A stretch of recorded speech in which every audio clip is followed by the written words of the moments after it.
Good Wednesday afternoon. It is September 12th, and we are within 24 hours from seeing the initial impacts arriving along the southeast coastline of major Hurricane Florence. We're going to talk a lot about that storm right now, but we also still have Tropical Storm Isaac and Hurricane Helene out in the Atlantic Basin, which also bear a little bit of time to speak about as well. So the latest information here about Hurricane Florence: the storm itself has maintained Category 4 status now for 48 consecutive hours. There is high confidence in about the next 30 to 36 hours in terms of its forecast track and where it will be heading. There still are some questions that remain about landfall or a stall out scenario, either just after making landfall or just before. Both of those not good scenarios in terms of flooding and coastal erosion, as well as storm surge and the hurricane force winds. We could be talking about catastrophic freshwater flooding likely when that stall out scenario plays out well inland through South and North Carolina.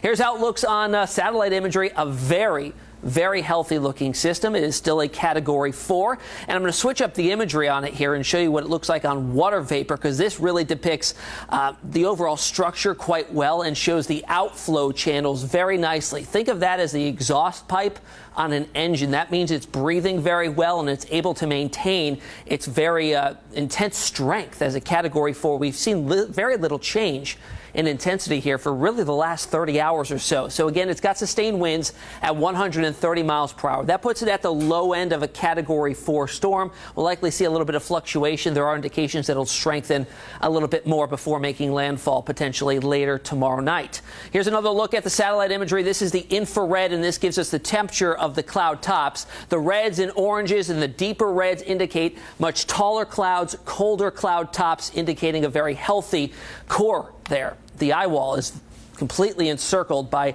very strong thunderstorm activity, and that's also where you're going to find the strongest winds. Right now, that eye wall, or that eye itself, is 28 miles wide in diameter. That's almost double the size it was just 24 hours ago. It's undergone something called eye wall replacement cycles, and that's replaced the old eye with a brand new larger eye, and that is a signal of intensification. The expansion in the overall size of the storm continues. When we did a video a couple days ago, we put the drawing tool on here and showed about a 260, 280 mile wide system. Now it's much larger than that, over 400 miles wide in diameter. Just beautiful spiraling on that with the outflow channels. It's just a textbook hurricane right now.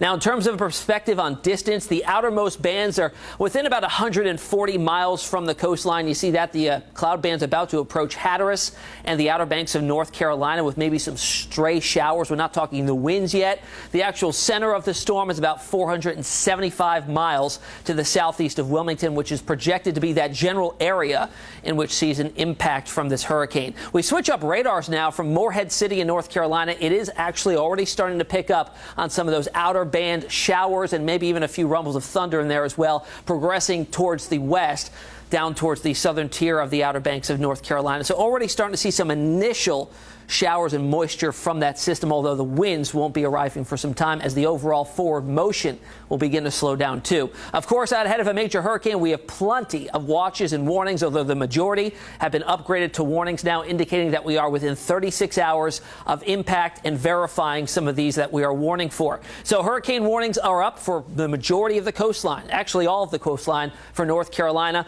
all the way south into South Carolina. Kind of on the southern tier of that is a hurricane watch will likely be upgraded.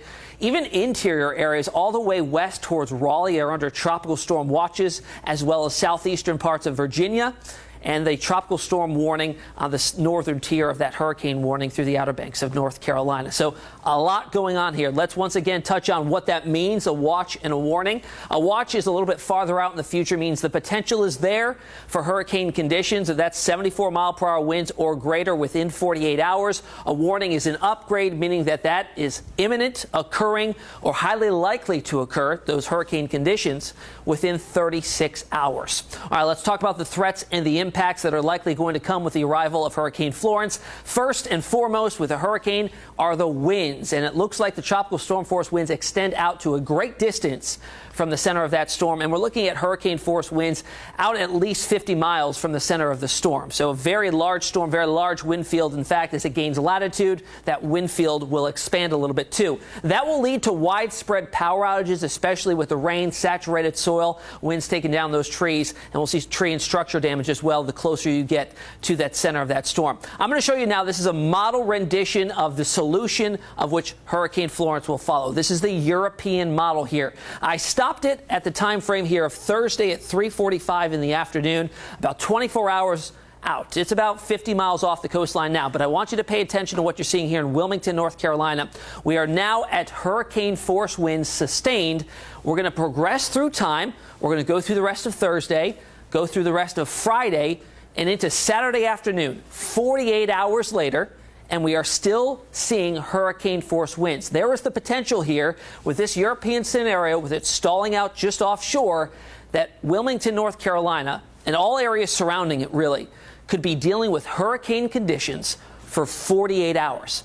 Think of what that may mean for that area, especially the zones that are getting that on-flow shore of the winds, and that's going to lead to our next threat, which is going to be storm surge inundation. That is the greatest threat to life and property and is very unique to hurricanes and tropical systems in general. So how it works, that wind coming onshore, in this case out of the east to southeast, and that continuously piles up water towards the coastline, and those low-lying areas particularly susceptible to this. And as that wind persists, in this case could be up and over 36 to 48 hours, we see that storm surge level rise and move much farther inland. That's going to be a huge threat with this particular system. On top of that, if the stall-out scenario occurs a little bit farther inland, really even offshore, it's still going to lead to some freshwater flooding. And that's the rain coming down out of the system and overwhelming all the rivers, basins, and storm catch basins. And we could be talking about 20, 30, 36 inches of rain, if not more, in some areas. And that is going to lead to some really big issues inland, away from the coastline, as well as along the coastline. Again, we're looking at models here. We're looking at the GFS solution in terms of how much rainfall we may see. Notice the highest totals, 15 to 30 in southeastern parts of North Carolina, leading into south central North Carolina and north central South Carolina. Outside of that banding, still very substantial rainfall, totals 10 to 15 and then 4 to 8. Let's compare that with the European, still also showing some huge blockbuster rainfall totals, 15 to 30 inches easily through a very large area. And this paints a really good picture to explain what may happen here as well as it moves inland. We're going to get the orographic effect of the Appalachian Mountains off to the west here in the Blue Ridge. So what that does is all the moisture is forced to rise, and it condenses into more rain clouds and more rain showers, in fact, bringing more precipitation down to the mountainous areas in interior North Carolina and South Carolina, adding a whole other issue there. Here's the latest update from the Hurricane Center as of 11 a.m. This is when they issued the latest track update. They'll do it again at 5 p.m. and again at 11 p.m. The next 30, 36 hours, high confidence. Very consistent here with the model tracks here, pretty much on a due northwest trajectory, eventually slowing down as well. But watch what happens here as it heads towards Wilmington. The Hurricane Center's struggling with the fact that maybe it may stall offshore or just inland, but at that point in time, it does take a hard left-hand turn inland and then eventually off to the north and west. But notice the amount of time it covers here. This is Monday. It makes landfall on Friday. So the entire weekend it's spent in this general area raining buckets. That's why those huge rainfall totals are expected. Here's how the models are seeing things. Again, great consensus, tight clustering all the way up until potential landfall here as a major Category 4 or Category 3 hurricane. At that point in time, the intensity really won't matter, especially if it's sitting over that same area. But then inland, there starts to be a little bit more of a spread, but all of them do take that hard left-hand turn. Pay attention to that turn. We're going to talk about why in just a second. This accentuates that.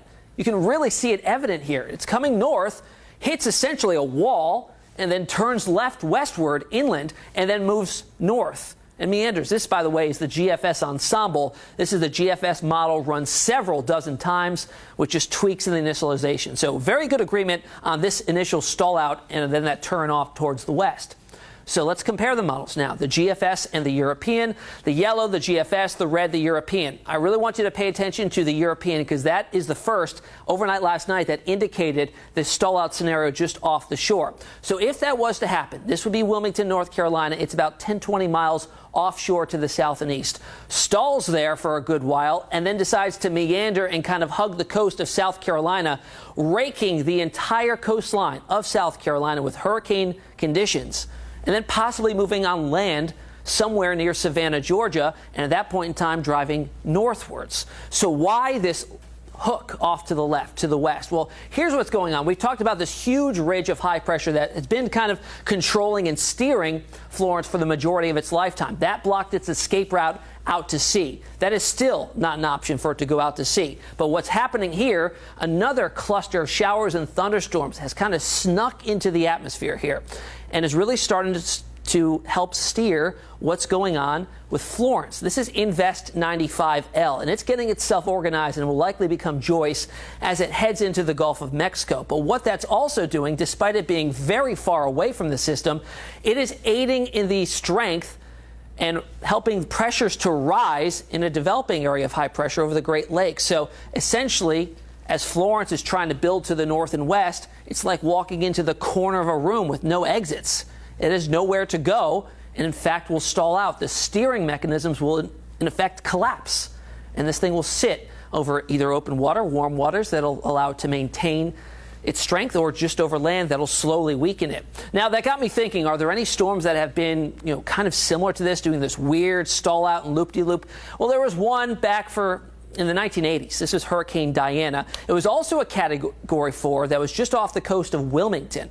Very similar scenario here. The only difference is that it made a landfall as a Category 1, and then at that point in time, it got swept up and moved out to sea to the north and northeast. Not likely to occur in this scenario. We're going actually into the opposite direction.